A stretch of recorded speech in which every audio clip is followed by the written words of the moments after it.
साहब ने कहा कि आपने इतना सुंदर बताया है, एक एक चीज के लिए बताया है कि गाड़ी कैसे चलती है, इंजन कैसे काम करता है, पैडल कैसे मारते हैं, ब्रेक कैसे मारते हैं, आपने सब बताया। तब आप कैसे ये कह रहे हैं कि आपको गाड़ी चलाने नहीं आती?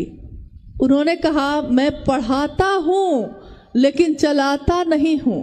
तो साहब ने उस दिन कहा कि उस घटना के बाद मैंने सीखा कि कोई जरूरी नहीं है कि कोई शिव चर्चा बहुत सुंदर करता है तो वो शिव का शिष्य भी होगा। हो सकता है वो सिखाता होगा अच्छा, लेकिन सीखता नहीं होगा अच्छा, ये हो सकता है। इसलिए कभी भी इस बात के भरोसे बहुत नहीं रहना है हम लोग को कि कौन बहुत अच्छा बोलता है, कौन बहुत अच्छा, जैसा आता है हम खुद करेंगे। तो आज के इस कार्यक्रम में आप सबों से ये वादा लेना चाहते हैं, अगर आप दे सकते हैं तो। साहब ने कभी कुछ नहीं मांगा किसी से, अपने पूरे जीवन में पान की एक खिल्ली भी नहीं खाई, और मांगा भी तो क्या मांगा, मांगा कहा कि अगर मुझको दे सकते हो तो एक शिव का शिष्य देना। शिव शिष्यता की घोषणा जहाँ भी होती है साहब की उपस्थिति वहाँ होती ही होती है, क्योंकि शिव के शिष्यता में उनके प्राण बसते हैं। हमारे साहब ने हम सबके जीवन की दशा और दिशा को बदल दिया। हम उनको कुछ नहीं दे सके, हमारे पास कुछ नहीं था, हम क्या दे सकते थे, लेकिन उन्होंने जो करुणा बरसाई है उस करुणा का कोई हिसाब नहीं। माँ की ममता का कोई कर्ज नहीं उतारा जा सकता, और शिव की शिष्यता का दान जिसने दिया हो उसके बदले में शिव का ही दान दे दिया। उसके बदले में हम लोग उनको क्या दे सके? कुछ भी नहीं। हम अगर सोचते हैं कि वो शरीर में होते तो ऐसा होता कि सब ठीक होता, नहीं। शरीर में रहने पे भी जो गड़बड़ थे उस समय भी गड़बड़ थे, आज भी हैं। जो सही थे उस समय भी सही थे, आज भी हैं और हमेशा रहेंगे। शिव के शिष्यता की मूल धारा हमेशा पावन है, पावन ही रहेगी। रास्ते की गंदगियां उसमें शामिल होंगी, लेकिन उन गंदगियों से इस पावन मूल धारा पे कोई प्रभाव नहीं पड़ेगा। शिव कैसे से अपने साहब और दीदी की उंगली थामे, अपने साहब और दीदी के संकल्प को बार बार याद करते हुए अपने गुरु शिव की महिमा का गान अपने इस जीवन में पल प्रतिपल करते ही रहेंगे। चाहे वो किसी भी स्थिति में होंगे, मजदूरी करते हुए, रिक्शा चलाते हुए, या बहुत बड़ी कंपनी के मालिक बन के भी, किसी भी स्थिति में जो शिव का शिष्य होगा वो अपने शिव के शिष्यता का प्रसार करता ही रहेगा। ये कभी बंद नहीं होगा, और किसी के लाख चाहने से भी ये कारवां अब कहाँ रुकना है। अकेले चले थे साहब, एक दिन लोग मिलते गए, कारवां बनता गया, और आज ये कारवां इतना बड़ा है कि जिसकी गिनती आप नहीं कर सकते। लेकिन काम बहुत बाकी है, काम बहुत बाकी है। हम लोग सिर्फ इस बात के लिए खुश नहीं हो सकते कि जब एक कार्यक्रम हो तब तो हम लोग इकट्ठे हो जाते हैं, लेकिन जब आप थोड़ा सा निकलिए बाहर और आप देखिए कि कितने लोग ऐसे खड़े हैं जो इंतज़ार में हैं, प्रतीक्षा में हैं, आप कब आइएगा उनके पास, आप कब बोलिएगा। हम अपने अपने चर्चा स्थलों पे, साप्ताहिक चर्चा स्थलों पे हर सप्ताह जाते हैं, 10 के 10 आदमी ही फिर से जाते हैं, उतनी ही बात करते हैं, लौट आते हैं। साप्ताहिक चर्चा स्थल साहब ने शुरू किया था जब, उनकी मंशा ये थी कि साप्ताहिक चर्चा स्थल पे सप्ताह में बाकी 6 दिन हम लोग जो नए लोगों को जोड़ेंगे, उन लोगों को आने के लिए उसमें प्रेरित करेंगे ताकि वो आए, और ये संख्या बढ़ती चली जाएगी। 50 होंगे, 100 होंगे, 100 होंगे तो 2 जगह करिए, मतलब ये सिलसिला चले, इसके लिए उन्होंने शुरू की थी। 1 दिवसीय कार्यक्रम शुरू हुए, बहुत सारे हुए। जब 100-200 आदमी की घोषणा हो जाती तो साहब स्वयं जाते उस जगह पे। आज तो फिर भी हजारों में है, लेकिन आप ये सोचिए कि संख्या बढ़े, मतलब संख्या मतलब ये नहीं भीड़ बढ़े, संख्या बढ़े मतलब शिव शिष्यता बढ़े। भीड़ कभी भी व्याकरण नहीं होती किसी भी चीज का। शिव की शिष्यता उतरे लोगों में, इसके लिए झुकना है तो झुकिएगा। हम लोगों से भी कोई बात का दुख अगर आपको हुआ हो तो क्षमा करिएगा। अपना गुरु भाई, अपनी गुरु बहन समझकर। लेकिन एक वादा है कि अपने गुरु के काम में हम लोग मिलते ही रहेंगे, हमेशा अपने साहब दीदी की बातों को दोहराते ही रहेंगे और महादेव की तरफ चलते ही रहेंगे। इसमें गति है, इसमें मंजिल है और इसमें बल है, क्योंकि आदेश गुरु का स्वयं है।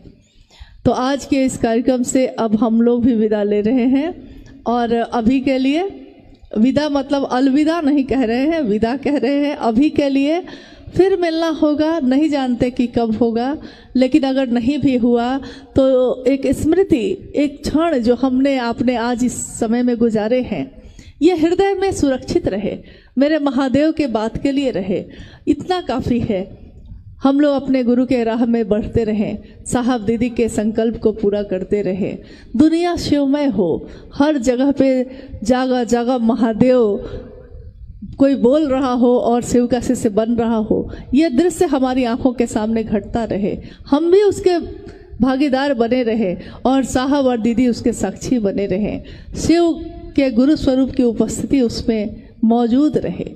इतना इस जीवन के लिए क्या, कितने जीवन के लिए काफ़ी हैं। चलिए अपने गुरु शिव के चरणों में नमन करते हुए आज की इस जो शिव चर्चा आपने बहुत मेहनत से रखी है, क्योंकि एक कार्यक्रम एक दिन के लिए, कुछ घंटों के लिए होता है, लोग उस क्षण को सिर्फ देखते हैं, इसके पीछे किसने कितनी मेहनत की है, कितने सालों की मेहनत रही होगी, कोई नहीं जानता। कौन यहाँ आया होगा, किसने ये बात बढ़ाई होगी, किसने ये किया होगा, ये भी कोई नहीं जानता। लेकिन साहब ने सबको ये अधिकार दिया कि हर व्यक्ति, चाहे वो किसी भी जाति धर्म का हो, किसी भी वर्ण संप्रदाय का हो, किसी भी प्रदेश का हो, शिव का शिष्य हो सकता है, परमात्मा पथ का पथिक हो सकता है। ये अधिकार आज तक हर व्यक्ति को संसार ने नहीं दिया था, ये हम सबको मिला, ये हमारा सौभाग्य है। आप में से, हम में से कितने लोगों ने शिव के शिष्य साहब हरिनानंद जी को इन आँखों से देखा है, सुना है। तो जो सुना है उनसे, जो देखा है उनमें, वो लोगों में बांटिए, ताकि शिव शिष्यता और बढ़े, शिव के गुरु स्वरूप की व्याप्ति जन जन में हो। इसी कामना के साथ कि ये कार्यक्रम जो आयोजित हुआ है, उसका जो मकसद है, जो उद्देश्य है, वो पूरा हो। अपने गुरु शिव के चरणों में प्रणाम करती हूँ और आप सभी के चरणों में भी मेरा नमन है। हमारा आपका जन्मजात स्वभाव क्या है? शिव की शिष्यता हमारे आपके इसी जन्मजात स्वभाव को सामने लाने का माध्यम है। साहब ने कहा कि गुरु अपने शिष्य के सर्वोत्तम पक्ष को उजागर करते हैं, यानी आपका जो शरीर है, आपका जो मन है, आपका जो ये हृदय है, दिल और दिमाग है, इसमें सबसे सुंदर पक्ष क्या है? कोई यहाँ डॉक्टर है, कोई यहाँ नेता है, कोई यहाँ शिक्षक है, कोई घरेलू काम करता है, कोई किसान है। ये उसका सर्वोत्तम पक्ष नहीं है, ये उसका इस धरती पे एक पहलू है, एक पक्ष है, एक चेहरा है, जो इस धरती पे अपना के वो अपने जीवन को जी रहा है। लेकिन एक जीवात्मा का जो उसके शरीर में है, उसका सबसे सुंदर पक्ष, उसका सर्वोत्तम पक्ष क्या है? उसका सर्वोत्तम पक्ष है शिव हो जाना, शिव के जैसा हो जाना। इसीलिए साहब हरिनानंद जी कहते हैं कि बनना है तो शिव बनो, बनो तो शिव, रहो तो शिव, जियो तो शिव। और अगर शिव से हमारा नाता हो जाता है, शिव से हमारा मन थोड़ा लग जाता है, तो हरि से लागी रहो रे भाई, तेरा बनत बनत बन जाए। उस हरि से, उस महादेव से सिर्फ मन से थोड़ा सा लगे रह जाएंगे तो हमारा बिगड़ी हुई बात भी हमारी बन जाती है, और बनती है, बनती देखी गई है। कितने चमत्कार, जिसको दुनिया चमत्कार कहती है, लेकिन महादेव के लिए तो ये कुछ भी नहीं है।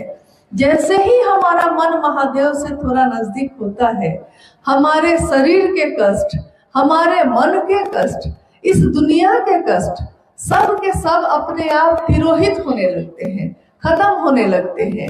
लेकिन इसके लिए जरूरी है कि हम अपना मन महादेव के सानिध्य में रखें, उनकी परिधि में यानी उनके घेरे में रखें।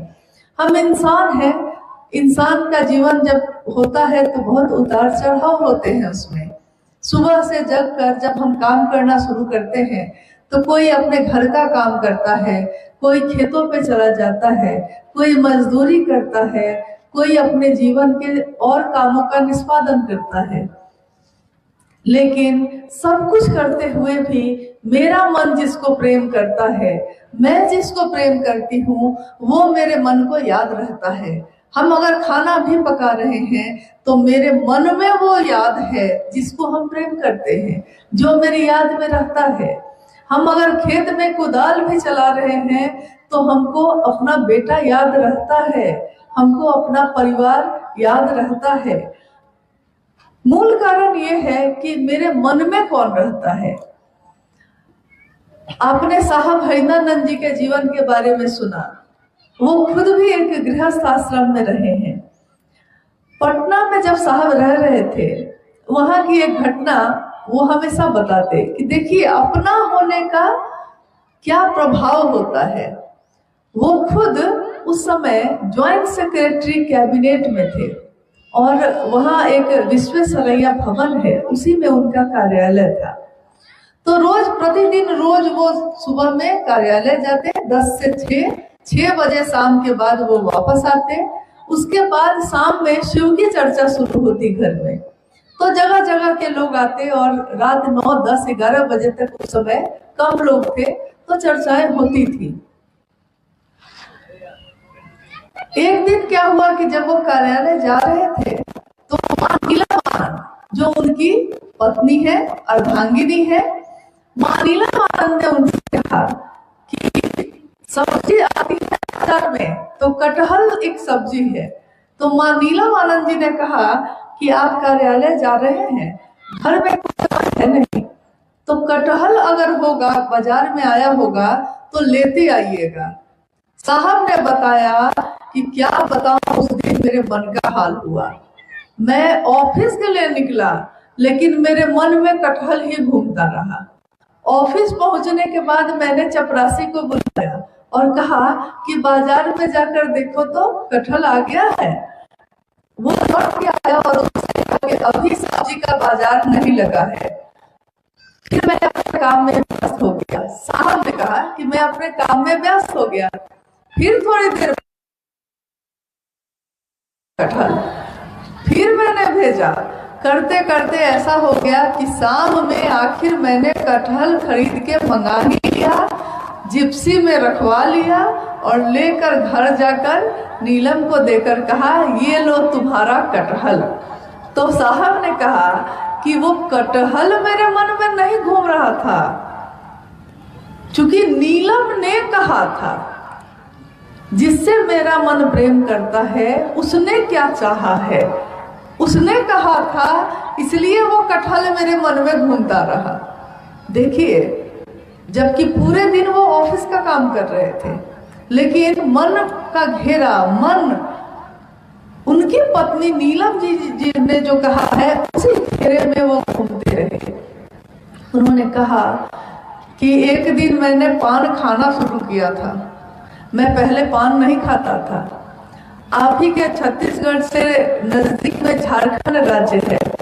उस राज्य में पलामूगढ़ एक जगह है, पलामू जिला है, जिसमें मनातूगढ़ एक जगह है। मनातूगढ़ में मां नीलम आनंद जी का मायका है, यानी उनकी जन्म स्थली। चूंकि राज परिवार के लोग हैं, पान खाने का अभ्यास था, लेकिन साहब कभी पान नहीं खाते थे। उन्होंने कहा कि मैं जब वहां जाने लगा अपने ससुराल तो लोग कहते कि मेहमान बाबू एक पान खा लीजिए ना, एक पान। और एक पान खाते खाते खाते खाते अब पान ही हमको खा रहा है, यानी मेरे हाथ में पनबट्टा हमेशा रहता है। जबकि मैंने पान को खाना शुरू किया था, अब पान ही मुझको नहीं छोड़ रहा है। ठीक उन्होंने कहा कि ऐसे ही जो शिव की बात शुरू करता है, लोग कहते हैं कि हम कैसे समझेंगे कि महादेव मेरे गुरु हो गए, महादेव के हम शिष्य हो गए। साहब ने कहा कि महादेव की बात तो करनी शुरू कीजिए, एक बार शुरू करिएगा, उसके बाद तो महादेव ही आपको पकड़ लेंगे। आपने शुरू किया था, लेकिन उसके बाद महादेव ही आपको चलाने लगते हैं। देखिए, हमारे आपके साथ भी ऐसा हुआ है। हमने किसी के कहने से कभी शिव को गुरु बनाया, महादेव मेरे गुरु होंगे आज से, ये मैंने सोचा, और धीरे धीरे महादेव से दया मांगनी शुरू की, महादेव की चर्चा करनी शुरू की, महादेव को नमन करने का प्रयास करना शुरू किया। इतना ही किया था, लेकिन मन अब ऐसा हो गया है कि दुनिया में कहीं भी जाऊं महादेव ही याद रहते हैं। कहीं भी किसी के साथ बैठे हुए भी, यानी गृहस्थों के भी साकार आदर्श शिव ये बताते हैं कि न्यूनतम व्यवस्था में रहकर भी, कम से कम व्यवस्था में रहकर भी सुखी जीवन जिया जा सकता है। कोई जरूरी नहीं है कि आप बहुत बड़ा संपत्ति आपको मिलेगा तभी आप खुश हो पाइएगा, सुखी हो पाइएगा। क्योंकि अगर वैसा होता तो जितने भी लोग महलों में रहते हैं, जितने भी लोग बड़े बड़े पदों पे रहते हैं, वो सब सुखी होते। लेकिन कितने बार आप देखिएगा कि नींद नहीं आती है तो डॉक्टर से कहते हैं कि नींद आने की दवा दे दीजिए, यानी कि नींद नहीं आ रही है, इतना कष्ट है मन का, मानसिक कष्ट इतना ज्यादा है कि नींद नहीं आ रही है। एक ऐसी मृग तृष्णा, एक ऐसी खोज में हर व्यक्ति हम में से दोहरा चला जा रहा है, कहीं भी संतुष्टि नहीं है।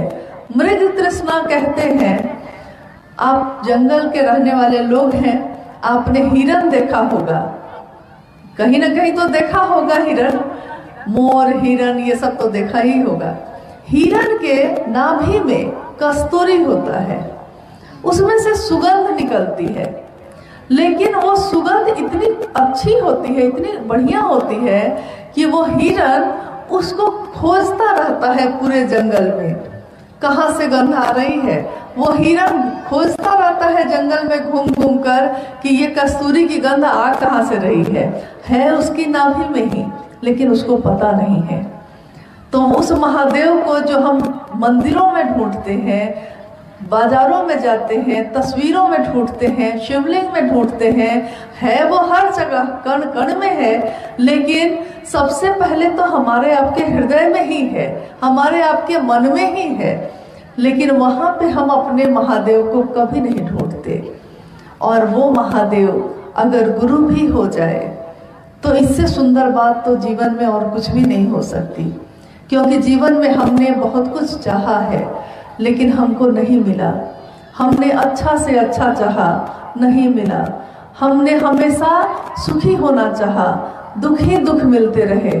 हमने हमेशा स्वस्थ होना चाहा, लेकिन बीमार होकर हॉस्पिटल पहुंच जाते हैं। हमने दुनिया में हमेशा अच्छी चीज़ की कामना की, लेकिन अक्सर अच्छी चीज़ नहीं मिलती, हमेशा दुख मिलता है। लेकिन एक चीज़ हम लोगों को बैठे बैठे सबसे अच्छी मिली, सबसे सुंदर मिली। वो चीज़ क्या है? वो है शिव गुरु की शिष्यता। शिव का शिष्य भाव हमारे दिल में है, ये सबसे बड़ी संपत्ति है। कहते हैं कि दूसरी संपत्ति कोई लूट सकता है, छीन सकता है, मेरे मर जाने के बाद लोग आपस में बांट सकते हैं, लेकिन ज्ञान का दान एक ऐसा दान होता है, ज्ञान का दान ही सबसे बड़ा है, जिसे कोई ना लूटे। ज्ञान का दान इतना बड़ा दान होता है कि उससे आप अपने जीवन में सारी संपत्ति भी अगर गंवा दी है आपने, ज्ञान है अगर, तो आप अपने जीवन को जी लीजिएगा, अपने जीवन को चला लीजिएगा, अपने घर के लोगों को देख लीजिएगा। लेकिन सारी संपत्ति है और उसको चलाने का ज्ञान नहीं है, तो आपने देखा होगा कि किसी पिता ने बड़ी मेहनत से घर बनाया, संपत्ति बनाई, खेत बनाए, पैसे जुटाए, गहने बनवाए, लेकिन जब उस पिता की मृत्यु हो जाती है और बेटे को अगर ज्ञान नहीं है, तो सब कुछ घर में होते हुए भी सब कुछ वो नष्ट कर देता है, क्योंकि उसको संचालन करने का, उस पे काम करने का ज्ञान नहीं है, खेती करने नहीं आती है, खेत है लेकिन बंजर पड़े हुए हैं, एक बार एक कहानी मैंने पढ़ी, आपने भी पढ़ी होगी। हमेशा ऐसा होता है कि हम कोई घटनाओं को देखते हैं, कहानियों को पढ़ते हैं, लेकिन उससे हम सीखते हैं कुछ। एक साधु अपने शिष्य के साथ एक जंगल से गुजर रहे थे। खाना पीना कहीं मिला नहीं उनको। तो एक जगह वो जब गए तो उन्होंने देखा कि एक छोटा सा घर बना हुआ है जंगल में। तो शिष्य से कहा कि चलो ना, यहाँ रात का कम से कम आसरा मिल जाएगा और भोजन भी हो सकता है, गृहस्थ लोग होंगे तो भोजन भी करा देंगे। रात्रि में जब वहां पहुंचे साधु, तो घर का जो मालिक था बिल्कुल गरीब था।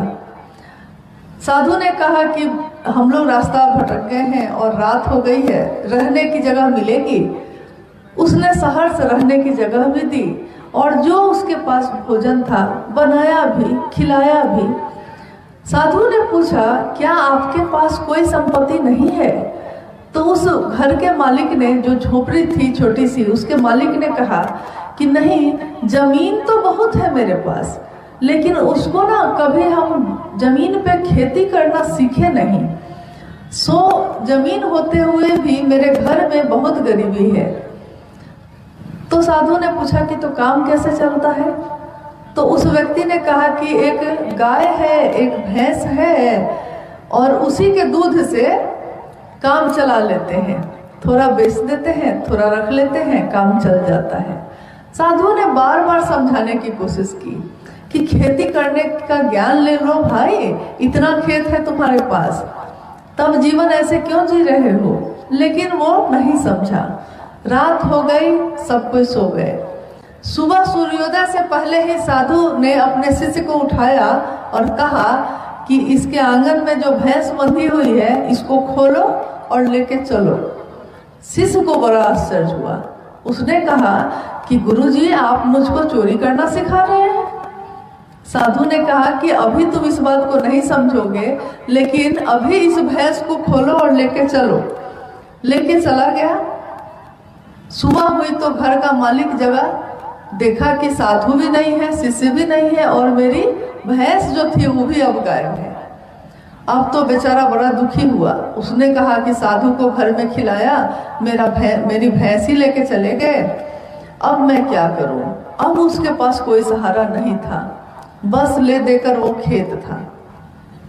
तब उसने दूसरे लोगों से पूछ कर खेती कैसे की जाती है ज्ञान लिया, खेती करनी शुरू की। खेत तो बहुत था, खेती कर नहीं रहा था। खेती करनी जब शुरू हुई तो अनाज होने शुरू हो गए। अनाज जब हुआ तो घर में अनाज को बेचा उसने, कुछ घर के लिए रखा, कुछ बेचा, फिर से लगाया। समृद्धि बढ़ती चली गई। 3 साल बीत गए। 3 साल बाद वही साधु अपने शिष्य को लेकर फिर से उस आदमी के घर आया। उस आदमी ने साधु को देखते ही कहना शुरू कर दिया कि बाबा, आपने मेरे साथ ठीक नहीं किया। एक भैंस थी मेरे पास, वो भी आप लेकर चले गए। साधु ने कहा कि वो भैंस तुम्हारी अभी भी सुरक्षित है, जाकर ले आओ, लेकिन अगर मैं उस भैंस को भी तुम्हारे पास से नहीं हटाता तो तुम कभी भी खेती करने का ज्ञान नहीं सीखते और तुम्हारी खेत तो होती लेकिन बंजर बनी रह जाती, कभी उसमें अनाज नहीं होता, तो तुम्हारी समृद्धि नहीं होती। तुम्हारे पास है, लेकिन ज्ञान के अभाव में आप उन चीजों को भी नष्ट कर लेते हैं। तो ये तो खेती और जीवन जीने की बात है। लेकिन शिव जब गुरु होते हैं तो कहते हैं कि गुरु मन के चिकित्सक होते हैं। मन के चिकित्सक का अर्थ होता है जो चित्त और काया दोनों की बीमारी को ठीक कर दे। यानी मन के चिकित्सक, हमारे मन में बहुत सारी बीमारियां हैं और मन की बीमारियों के कारण भी हम लोग बहुत बार सामान रहते हुए भी, जीवन में सब कुछ रहते हुए भी दुखी रहते हैं। तो गुरु हमारे मन की चिकित्सा में ऐसा कर देते हैं कि हमारा मन जो दुख में डूबा है सुख की तरफ, आनंद की तरफ जाने लगता है। गुरु शब्द का अर्थ भी है कि जो अंधेरे से रोशनी की तरफ लेकर जाए। तो आज जो ये शिव गुरु महोत्सव का जो आयोजन हुआ है, इस आयोजन का मुख्य उद्देश्य यही है कि साहब श्री हरिंद्रानंद जी के इस संदेश को कि चाहे आप किसी भी जाति, धर्म से, संप्रदाय, लिंग, वर्ण के हों, लेकिन शिव के शिष्य होने की पात्रता रखते हैं। परमात्मा पथ का पथिक हर व्यक्ति हो सकता है। इसके लिए कोई जरूरी नहीं है कि वो पढ़ा लिखा है या अनपढ़ है, वो अमीर है या गरीब है, या वो किस जाति का है या वो किस धर्म का है। इंसान से इंसान का प्रेम ही शिव शिष्यता का धर्म है। तो इंसान से इंसान प्रेम कर सके, ये कैसे होगा? इसके लिए पहले उसको शिव से तो प्रेम होना चाहिए। अगर मूल चीज से प्रेम होगी तो शिव से प्रेम होगा, तो धरती पे रहने वाले सबके प्रति आपके मन में करुणा होगी, दया होगी, सहानुभूति होगी। शिव से मिला हुआ मन सबके लिए कल्याण सोचता है, सबके लिए सुख सोचता है। तो तीनों सूत्र करते करते हमारा मन धीरे धीरे कल्याण की भावना से भरता है। महादेव की बात जितनी आप दूसरों से करते हैं, हमारा मन भी भरता है। जैसे हम शिव की बात आपसे कर रहे हैं, तो मेरे मन में भी शिव का भाव भर रहा है। शिव की चर्चा भी ऐसी ही होती है। शिव की चर्चा यानी कि स्वयं को और समूह को, दोनों को शिव भाव से आप्लावित कर दे, दोनों को शिव भाव से भर दे। शिव की चर्चा का मूल उद्देश्य यही होता है। शिव की चर्चा का मूल उद्देश्य हंगामा खड़ा करना नहीं होता। शिव की चर्चा का उद्देश्य अपनी स्थापना नहीं होती। शिव की चर्चा का उद्देश्य भीड़ जुटाना नहीं होता। शिव की चर्चा का एकमात्र उद्देश्य होता है कि मेरे गुरु भी शिव हो जाए और मैं जिससे ये बात कहूँ उसके गुरु भी शिव हो जाए, वो भी शिव की तरफ प्रेरित हो जाए, थोड़ा 2 कदम बढ़ जाए। इससे बड़ा कल्याण आप किसी का नहीं कर सकते। हम जंगल पहाड़ों में रहने वाले लोग कहते हैं वो कैलाशों के वासी हैं। महादेव कौन है? तो हम गाते हैं कि कैलाशों के वासी है वो। और ऐसा है कि शिव समा रहे हैं मुझ में और मैं शून्य हो रहा हूँ। शिव अगर मेरे मन में समाने लगते हैं तो हमारा मन लगता है जैसे शून्य सा हो गया है, उसमें दूसरी चीजों के लिए कोई जगह नहीं होती। तो शिव की शिष्यता का हमेशा एक ही उद्देश्य होता है, एक ही उपयोग होता है कि दूसरों के जीवन में भी शिव की शिष्यता उतर सके, दूसरे भी शिव की तरफ चल सके। आइए हम लोग कुछ जिज्ञासाओं पे बात करते हैं, अगर आई हैं तो। भाई सोमेंद्र जी जिज्ञासा बताएं। जी जिज्ञासा है, नमः शिवाय 108 बार ही क्यों, 10-11 बार क्यों नहीं? 108 बार ही क्यों? नमः शिवाय 108 बार ही क्यों, 10 या 12 बार क्यों नहीं? ये है जिज्ञासा। इसके लिए पहले तो हमको ये समझना होगा कि जो भी जप करने की विधि होती है भारत देश में, जप करने की जो विधि है, जो माला पे की जाती है, चाहे वो रुद्राक्ष के माला पे हो, चाहे कमल गट्टे के माला पे हो, या तुलसी की माला हो, कोई भी माला, जब माला पे हम जप करते हैं तो उसकी गणना 108 होती है। 27 नक्षत्र हैं, 4 दिशाएं हैं, उनका जो है मूल आता है 108। तो उसके कारण इसकी गणना 108 के रूप में की जाती है, की गई है। लेकिन नमः शिवाय शिव को प्रणाम करने की जो विधा है, साहब हरिंद्रानंद जी ने कहा कि आप अपने लौकिक कष्ट को दूर करने के लिए माला पे जप कर सकते हैं, लेकिन शिव के शिष्यों के लिए लौकिक और पारलौकिक दोनों मनोरथ सिद्ध होते हैं, दोनों कष्ट दूर होते हैं जब वो करता है अजपा जप। यानी अजपा जप एक ऐसी विधि जप की जो सर्वोत्तम विधि मानी गई है और जिसको करने में गणना नहीं होती है, आप उसकी गिनती नहीं करते, क्योंकि जन्म लेने के समय से जो सांस शुरू होती है मृत्यु के समय तक वो सांस चलती रहती है। तो जैसे ही जन्म लेता है बच्चा, तो सबसे पहले हम लोग कहते हैं कि बच्चा रोया कि नहीं। क्यों? क्योंकि जैसे वो सांस लेना शुरू करता है तो सबसे पहले वो जोर से रोता है, तो सांस शुरू होती है उसकी। यानी सांसों की माला पे सिमरूं मैं शिव का नाम।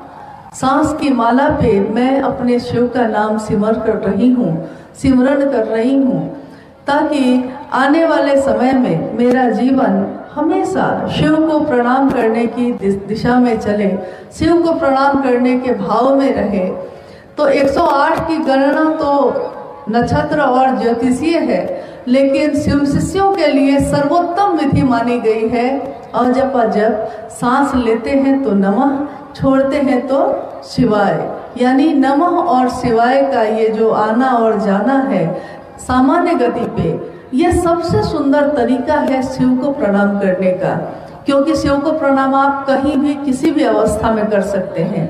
नमः शिवाय एक ऐसा मंत्र है जिसको करने के लिए या जिसको जपने के लिए कोई स्थान, कोई पात्र, कोई नक्षत्र, कोई योग, कोई राशि कुछ भी महत्व नहीं रखती। आप किसी भी समय नमः शिवाय का प्रयोग कर सकते हैं।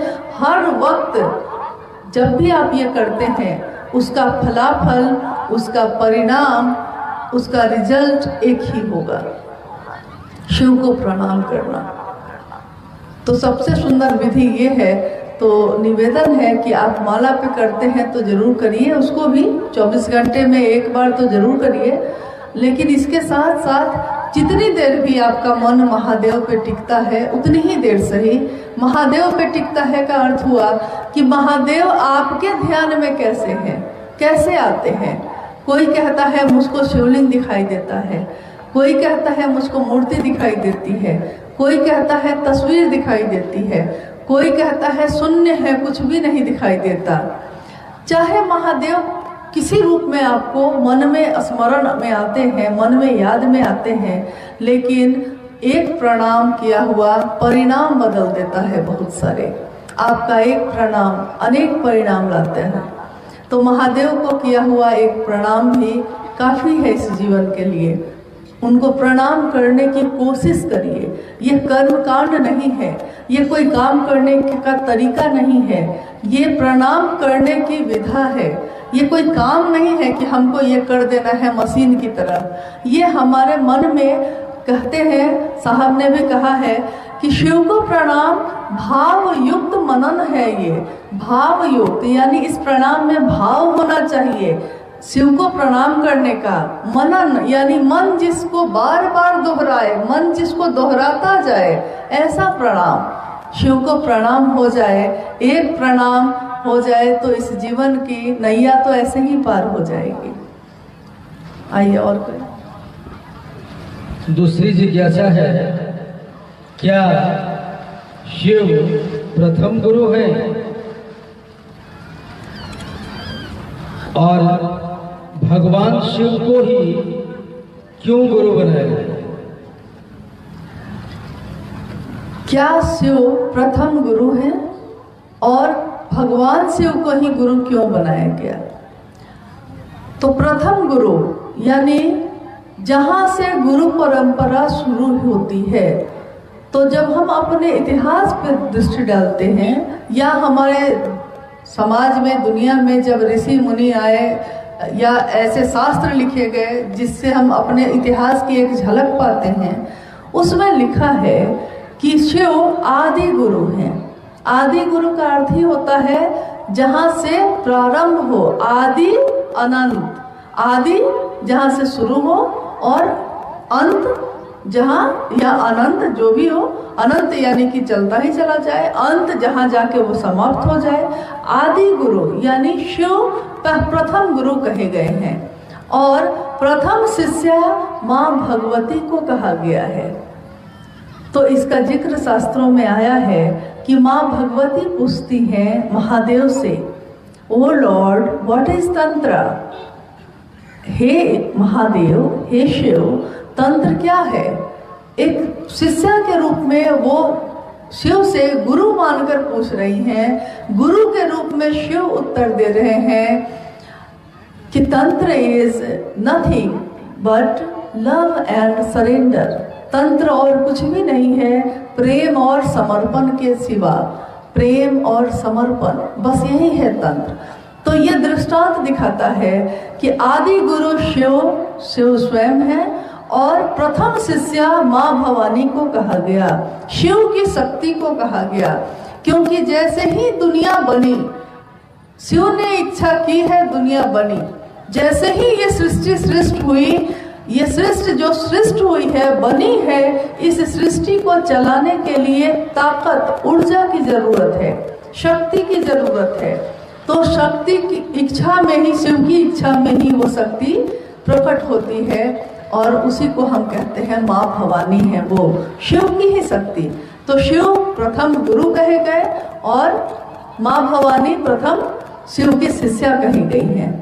अब है कि भगवान शिव को ही हम गुरु क्यों बनाए? तो आप ऐसा नहीं है, आप गुरु किसी शरीरधारी को भी बना सकते हैं, लेकिन अगर वो उपलब्ध ना हो तो आप क्या करिए? क्योंकि पूर्व के समय में हम लोग देखते हैं कि साधु या संत या ऋषि कुल जो चलता था, गुरुकुल जो चलता था, उसमें लौकिक लाभ लोग नहीं देखते थे। न्यूनतम व्यवस्था में, साधारण परिवेश में ईश्वर के तरफ लोगों को का उन्मेष पैदा करते थे। वो साधु, वो ऋषि उस समय एक सामान्य व्यवस्था में दिखते थे और सामान्य व्यवस्था में रहते हुए भिक्षा मांगकर अपना भोजन कर लिया और लोगों को ईश्वर का रास्ता दिखाया। लेकिन उस समय की गुरु शिष्य परंपरा में और अभी की गुरु शिष्य परंपरा में काफी अंतर आ गया है। अभी की गुरु शिष्य परंपरा भी है, कुछ गुरु अच्छे भी हैं, ऐसा नहीं कि सारे के सारे ऐसे हो गए हैं। जैसे आप भी कुछ अच्छे हैं और कुछ कम अच्छे हैं, बुरा तो नहीं कर सकते हम, लेकिन गुरु बनकर व्यक्ति को ठगना नहीं चाहिए। गुरु एक ऐसा शब्द है जो हमारे जीवन का आधार बन जाता है। तो गुरु बनकर अगर हम ईश्वर तक पहुंचा सकते हैं, तब तो हमको लोगों को ये काम लोगों के बीच जाके करना चाहिए। लेकिन आज गुरु और शिष्य परंपरा में वैसे गुरुओं का अभाव हो गया है जो ईश्वर तक पहुंचाने की सामर्थ्य रखते हो। अगर वो बात भी करते हैं तो वो कुछ दायरा बनाते हैं, यानी कि कुछ नियम बनाएंगे, कुछ वर्जना होगी, कुछ बंधन होंगे। या तो आप ब्रह्मचार्य व्रत लेकर आइए, गृहस्थ आश्रम छोड़कर आइए, या तो आप मांसाहार छोड़कर आइए, या तो आप 100 या 1000 बार मंत्रों का जप करिए, बैठिए, कुल कुंडली साधना करिए, उपासना करिए। यानी कि कुछ विशेष शर्त होगी जिसके अधीन अगर आप जाएंगे तभी वो गुरु ईश्वर की तरफ आपको लेकर चल सकेंगे। लेकिन जैसे ही हम कहते हैं भगवान शिव, जगत के गुरु शिव मेरे गुरु हो सकते हैं, वैसे ही ये सीमाएं, ये वर्जनाएं, ये बंधन, ये सारे टूट जाते हैं। सारी सीमाएं टूट जाती हैं। ये जाति हमने बनाई, ये बंधन भी हमने बनाया, ये धर्म भी हमने बनाए हैं। शिव ने कुछ भी नहीं बनाया था, शिव ने तो ये दुनिया बनाई, इतनी सुंदर दुनिया। शिव ने तो लोग इंसान बनाए, शिव की सबसे सुंदर रचना। शिव ने प्रकृति बनाई, प्रकृति का अयन करते हैं वो शिव। शिव ने प्रकृति बनाई, शिव ने इंसान बनाए, इंसानों को रहने योग्य जगह मिले, इसके लिए ये दुनिया बनी।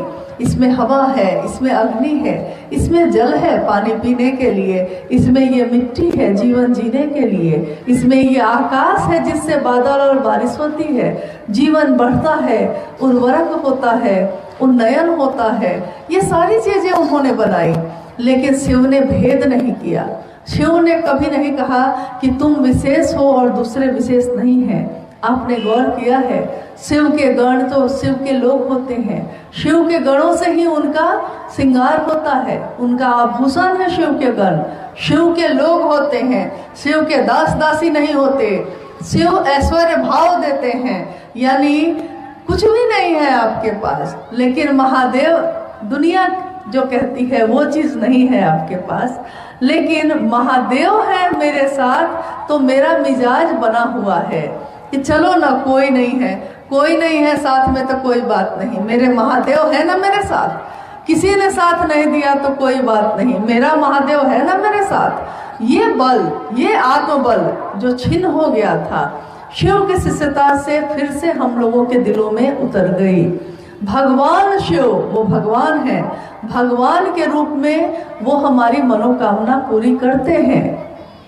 जब हम शिव की पूजा करते हैं, जब हम शिव के लिए व्रत रखते हैं, तो मनोकामना पूरी होती है। और अगर जगत के लोगों की मनोकामना पूरी नहीं हो तो कोई शिव तक जाएगा भी नहीं, कोई गुरु के रूप में उनको पुकारेगा नहीं। तो शिव तक लोग जाते हैं, मनोकामना पूरी होती है।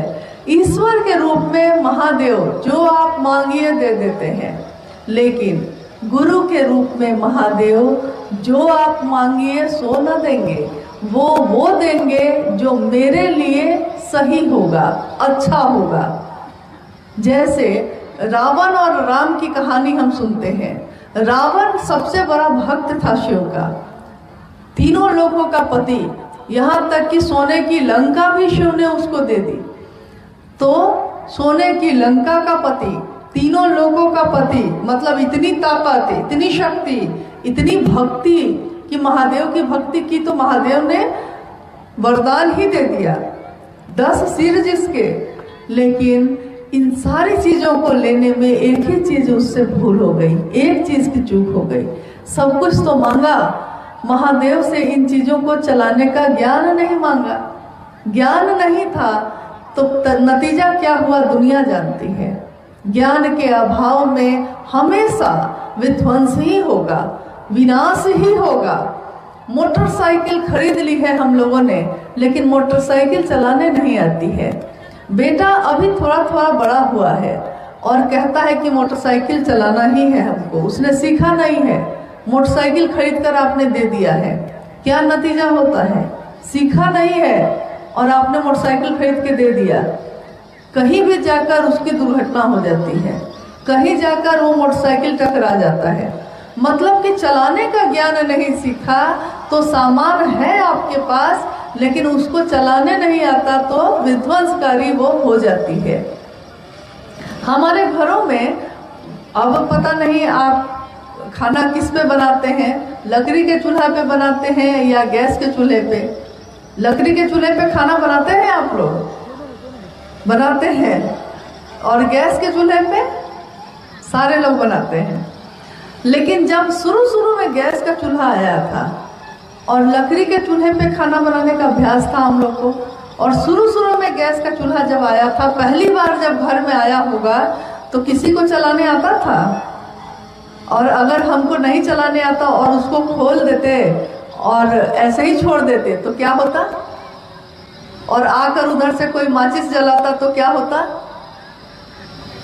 हाँ, धड़ाम से ब्लास्ट हो जाता।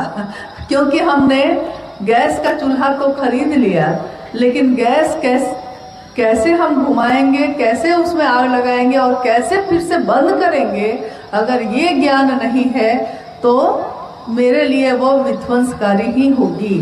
तो भगवान के रूप में महादेव हमको आपको सब कुछ दे सकते हैं, लेकिन उसको चलाने का ज्ञान लेने के लिए उनके गुरु स्वरूप से ही जुड़ना होगा।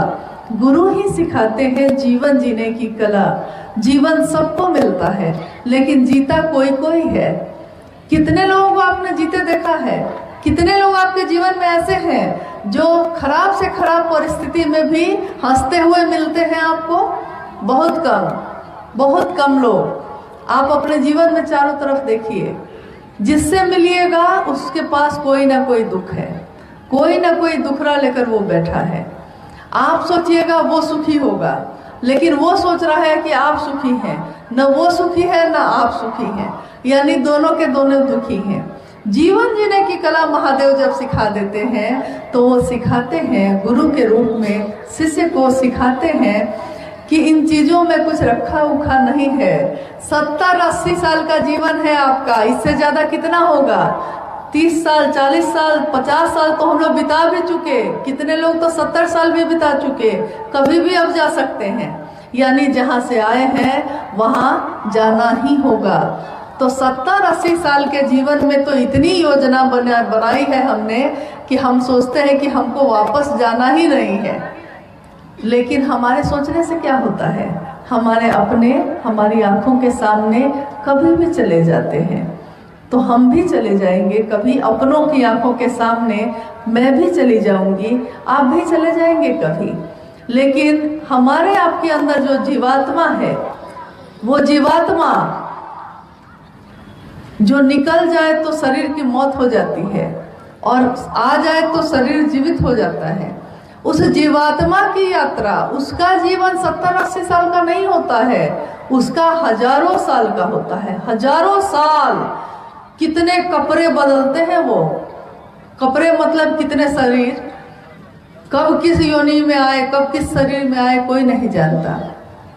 मानव का तन बड़ा मुश्किल से मिला है, तो मानव के तन में ही एकमात्र आप जीव से शिव हो सकते हैं।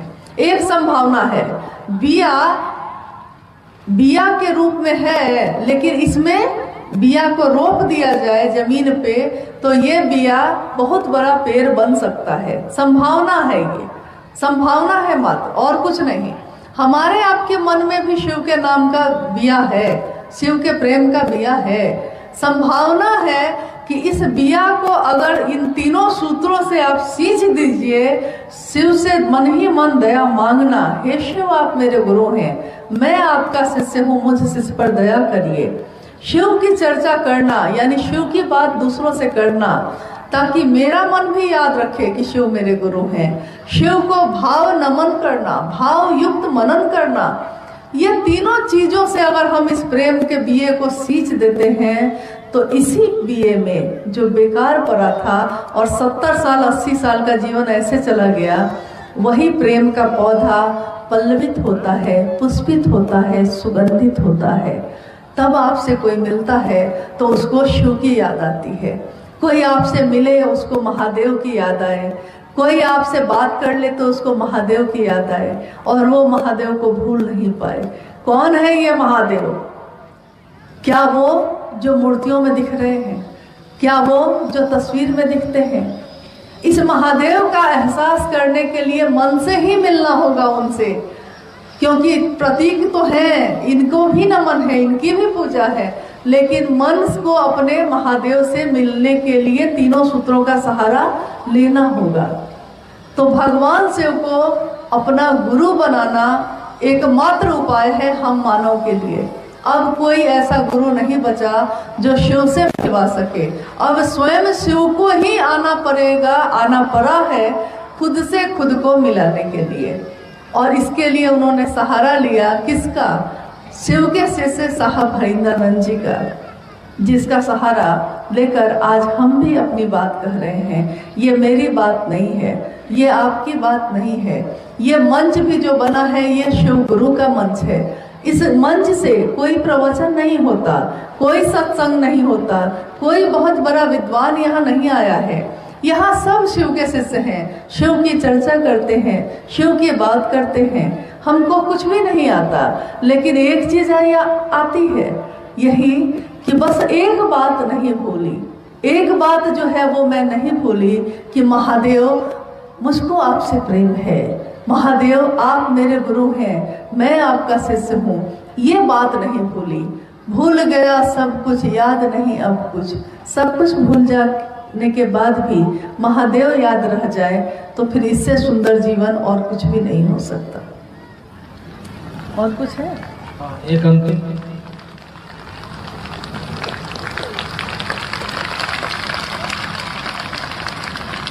एक जिज्ञासा है कि साहब श्री ने कहा है और समझाया है कि आस्था रखिए, अंधविश्वास नहीं। लेकिन कुछ गुरु भाई गुरु बहन झाड़ फूक करते हैं और हद भी पार कर दिए हैं। ऐसा लगता है कि ये झाड़ फूक अंधविश्वास कहीं कोई कानूनी मामला न बन जाए। अंतिम जिज्ञासा आज के इस कार्यक्रम की हम लोग रख रहे हैं और इसके बाद हम लोग भी विदा हो जाएंगे, आप भी विदा हो जाएंगे। हमारी मुलाकात आज की बस इतनी ही रहेगी। लेकिन इस अंतिम जिज्ञासा में एक बहुत ही गहरी बात है कि जिज्ञासा ये है कि आज जो है बहुत सारे लोग शिव चर्चा के नाम पे भी ऐसा कर ले रहे हैं कि झाड़ फूक या ओझा गुनी का काम भी करने लगे हैं। यहाँ तक कि कभी कभी हद इतना ज़्यादा पार हो जाता है, जो जिज्ञासा आई है कि लगता है जैसे कानूनी मदद लेनी पड़ जाएगी, यानी कि पुलिस का, प्रशासन का सहारा लेना पड़ेगा। तो एक बात मैं आपको स्पष्ट कहना चाहती हूँ कि शिव के शिष्यता झाड़ फूक और ओझा गुनी नहीं है। आपके गुरु शिव महादेव हैं और महादेव आचार्येंद्र हैं, जिनके आचार से, अपने आचरण से वो सिखाते हैं। और वो ये सिखाते हैं कि मिजाज बुलंद रखिएगा तो बहुत सारी चीज़ें तो ऐसे ही ठीक हो जाती हैं। और मन की जो बीमारी है, शरीर की जो बीमारी है, वो भी ठीक होती है अगर आध्यात्मिक जुड़ाव आपका, आध्यात्मिक आपका ऐक्य उस शिव से सुनिश्चित हो, शिव से लगा हुआ रहे तो। अब रही बात कि अगर कोई ऐसे हैं गुरु भाई के नाम पे या गुरु भाई के नाम पे, अगर आपके क्षेत्र में कोई भी ऐसे व्यक्ति हैं जो शिव चर्चा के नाम पे बदनामी कर रहे हैं, क्योंकि शिव की चर्चा जागरण है, ये जगने की विधा है, ये और संकीर्णता में डूबने की विधा नहीं है। तो शिव की शिष्यता में ये जागरण जब होता है तो हम इन चीजों को और ज्यादा छोड़ते हैं। आस्था रखें, अंधविश्वास नहीं।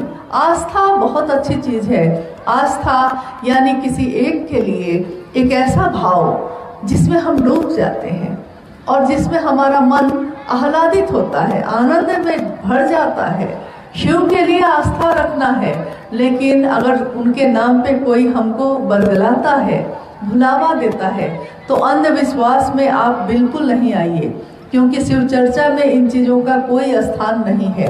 और अगर जैसा कि जिज्ञासा में कहा गया है कि किसी के द्वारा इसके बारे में कोई हद पार की जाती है, यानी बार बार समझाने के बाद भी अगर वो इसमें सुधार नहीं करेंगे, तो ये जो है संस्थागत एक प्रक्रिया हो जाएगी, कानूनन उन पे कार्रवाई करनी पड़ जाएगी। क्योंकि हम जिस देश में रहते हैं, इसी देश में रहकर हम महादेव की बात करते हैं, तो महादेव की बात को करने के लिए कानून की जरूरत नहीं है। लेकिन महादेव की बात में अगर कोई बिगाड़ करेगा, कोई खराबी पैदा करेगा, तो जरूर कानून की मदद ली जाएगी।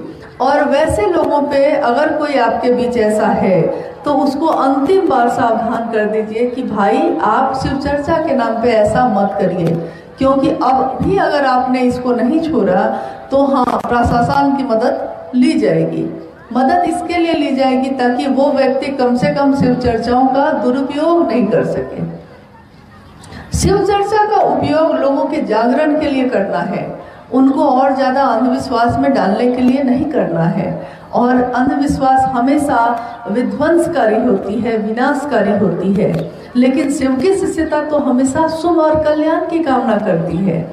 तो हम सभी शिव के शिष्य एक दूसरे को समझाएं कि हमको चलना है महादेव के तरफ। महादेव ही हमारी मंजिल है, भगवान शिव ही हमारी मंजिल है, और रास्ता है शिव शिष्यता का। शिव की शिष्यता का ये रास्ता जो महादेव के पास जाता है, इस पे चलने के लिए रास्ते में हमको मदद मिलती है, सहारा मिलता है 3 सूत्रों का। इन 3 सूत्रों के माध्यम से हम अपने मन को एकाग्र करते हैं महादेव के तरफ। जिस तरह ये धूप आज फैली हुई है, और धूप भी कोई भेद नहीं करती, महादेव की बनाई हुई दुनिया है, धूप उगी है तो सबके लिए है, कोई भेद नहीं है। ऐसा नहीं है कि किसी पे पड़ेगी किसी पे नहीं पड़ेगी, लेकिन इस धूप से आग पैदा की जा सकती है। ये विज्ञान, ये तकनीकी किसी को मालूम नहीं, मालूम हो जाए तो वो आग पैदा कर लेता है, मालूम ना हो तो आग नहीं पैदा कर पाता। तो ये तकनीक क्या है, ये तरीका क्या है? शिव के लोग अगर शिव के दया से, शिव ज्ञान से भरकर तीनों सूत्रों का सहारा लेते हैं, तो ये तीनों सूत्रों के द्वारा किसी व्यक्ति के हृदय में शिव के लिए शिव भाव जग जाता है, यानी वो आग पैदा हुई है वहां। जैसे धूप जो फैली हुई है, मैग्नीफाइंग ग्लास अगर लगाइएगा, आतिशी एक शीशा होता है जिससे छोटे छोटे अक्षर को बड़ा करके देखा जाता है। मैग्नीफाइंग यानी छोटी चीज को खूब बड़ा दिखाएगा, इतना मोटा सा होता है। उस शीशा को अगर विशेष तरीके से रख दिया जाए, विशेष एंगल पर रख दिया जाए और उसके नीचे कागज रख दिया जाए, तो होता क्या है कि सूरज की किरणें ऐसे वो शीशा सोखता है अपने तरफ, एक जगह एकत्रित कर लेता है और वहाँ हीट यानी ताप पैदा होती है, दाह पैदा होती है और इतनी ज्यादा होती है कि उसके नीचे जो कागज रखा है उसमें आग लग जाती है। तो अभी तक धूप फैली हुई थी, लेकिन इसी धूप में आग पैदा हो सकती है, आपको पता नहीं है। महादेव देवता के रूप में, भगवान के रूप में सार्वजनिक है, सबके लिए है, सबके लिए उनकी दया बरस रही है। लेकिन अगर मेरे लिए सिर्फ वो, मेरा मन एकाग्र होकर उसको ग्रहण नहीं करेगा, तो मेरे मन में शिव शिष्यता का कि ये आग पैदा नहीं हो सकेगी। तो मेरा निवेदन है कि शिव के शिष्यता को अपने लौकिक या जागतिक लालसाओं के लिए इसका उपयोग हम नहीं करें, हम अपने आध्यात्मिक उन्नयन के लिए इसका उपयोग करें, ताकि महादेव सचमुच में मेरे आपके गुरु हो सकें हम सबके जीवन में। और महादेव की दया तो ऐसी होती है कि पत्ता पत्ता भी आपकी बात सुनता है। आपने सुना होगा, अभी भी ऐसा है, बहुत सारे बुजुर्ग हैं हमारे बीच, जब आप शाम के समय यानी गोधूली बेला में अगर आप फूल तोड़ने जाइए या पत्ता तोड़ने जाइए, तो आपको वो मना करेंगे, कहेंगे कि पहले चुटकी बजा लेना वहाँ, या पौधा से, पेड़ से पूछ लेना कि हम तोड़े कि नहीं तोड़े आपको, तब तोड़ना। शाम के बाद नहीं, मना करते हैं वो। क्यों? क्योंकि पेड़ पौधे तक आपकी बात सुनते हैं, भले आपको पता नहीं चलता। एक घटना साहब ने बताई थी कि एक घर में अड़हुल का पेड़ लगा हुआ था, अड़हुल का, और लाल रंग का जो फूल होता है, उजला गुलाबी, बहुत तरह के फूल होते हैं उसके, अड़हुल का फूल लगा हुआ था। 4-5 साल बीत गया, अड़हुल का वो पेड़ बन गया, पूरा हरा हरा पत्ता, लेकिन एक भी फूल नहीं होता था। अब घर के दरवाजे पे ही लगा हुआ था, तो अड़हुल के उस पेड़ से घर का दरवाजा ढक गया पूरा, इतना वो फैल गया, लेकिन उसमें फूल एक भी नहीं हो रहा था। तो एक बार क्या हुआ कि उस घर में जो घर के मालिक थे, उनकी बेटी की शादी तय हो गई, और उनका जो बेटा था उसी ने उस पेड़ को लगाया था।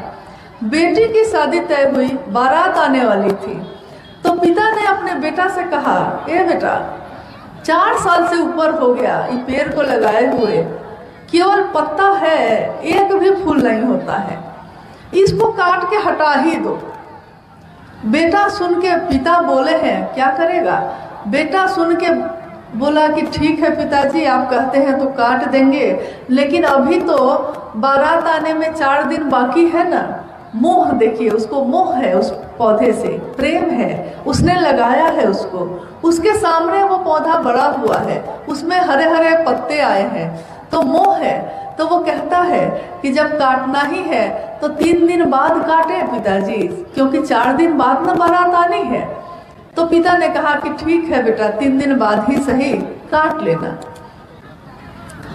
3 दिन बीते हैं, बीतता है 4था दिन सुबह में, क्योंकि अब 1 दिन बाद तो बारात आने वाली है, तो दरवाजा की सफाई शुरू हो गई है। 4था दिन बेटा गया है आरी लेके कि आज तो अब काट के फेंकना ही पड़ेगा, फिर उसके बाद कुदाल से उखाड़ के फेंकना पड़ेगा। जब वहां पहुंचा है वो, तो अड़हुल का पत्ता में जो भरा हुआ था, उस पत्ता के जगह पे इतने फूल थे, इतने फूल थे उस पेड़ में, कि वो बेटा तो उसका देखता रह गया कि ये 3-4 दिन के अंदर में इतने फूल के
तो उस पे इसका असर होगा कि नहीं।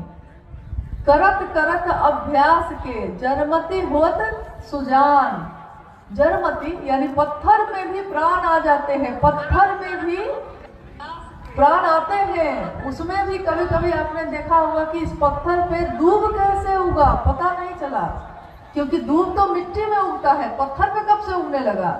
लेकिन पत्थर पे भी दूब उग जाते हैं, एक दिन उसमें भी जान आ जाती है। और हम लोग तो इंसान हैं, एक इंसान दूसरे इंसान से जब बात करेगा तो उसको महादेव की याद आएगी कि नहीं आएगी, महादेव की बात वो करेगा कि नहीं करेगा, और उसके मन की संकीर्णता दूर होगी कि नहीं। एक व्यक्ति अगर बदलता है, अभी कल शाम में कुछ गुरु भाई जिनसे बात हो रही थी तो उसमें आज यहाँ मौजूद भी होंगे, उन्होंने कहा कि युवा वर्ग के लिए शिव की शिष्यता कितनी उपयोगी है। युवा वर्ग के लिए बात बच्चे या युवा या बूढ़े की नहीं है, किसी के लिए भी शिव की शिष्यता ये उपयोगी है कि हमारा आत्मबल जो छिन्न हो गया है, तो हम जैसे ही कोई चीज ऐसी होती है जो हम चाहते हैं और नहीं मिलती तो हमारा मन टूट जाता है। इसका नतीजा है कि आज दुनिया में हर जगह हताशा, निराशा, आत्मघाती पगडंडी पे चलने की प्रवृत्ति ये बढ़ती चली जा रही है। लोग निराश हो जा रहे हैं कि हम नहीं कर पाए, हम फेल हो गए, हम कैसे जिएंगे, मेरे जीने का क्या अर्थ है, हम मर ही जाए, क्यों रहे जीवन में। मामूली मामूली चीजों पे, यहाँ तक कि अखबार उठाइए तो आप देखिएगा कि मोबाइल हाथ से छीन लिया पिता ने, इस बात पे बेटा अपनी जान ले लिया कि मोबाइल कैसे हाथ से छीन लिया पिता। यानी मानसिक रूप से वो इतना कमजोर हो चुका है कि वो छोटी से छोटी बात भी बर्दाश्त नहीं कर पा रहा है, जी नहीं पा रहा है। महादेव की शिष्यता आपके मेरे मन को आत्मबल प्रदान करती है। आत्मबल मतलब इतना बलशाली बनाती है, जिसके साथ रहिएगा उसी के जैसा ना होइएगा। पहलवान के साथ रहिए तो दुबला पतला आदमी को भी देखिएगा कि अगर पहलवान के साथ आ रहा है वो तो सीना तान के चलेगा, है एकदम दुबला पतला, अकेले में कंधा झुका के चलेगा। लेकिन अगर पहलवान के साथ आ रहा है तो सीना तान के चलेगा, कहेगा कि अभी को किसको लड़ना है हमसे, आओ आओ, जिसको लड़ना है लड़ लो, कहता है ना। जिसके साथ रहते हैं हम, हमारा मन भी उसके जैसा होने लगता है।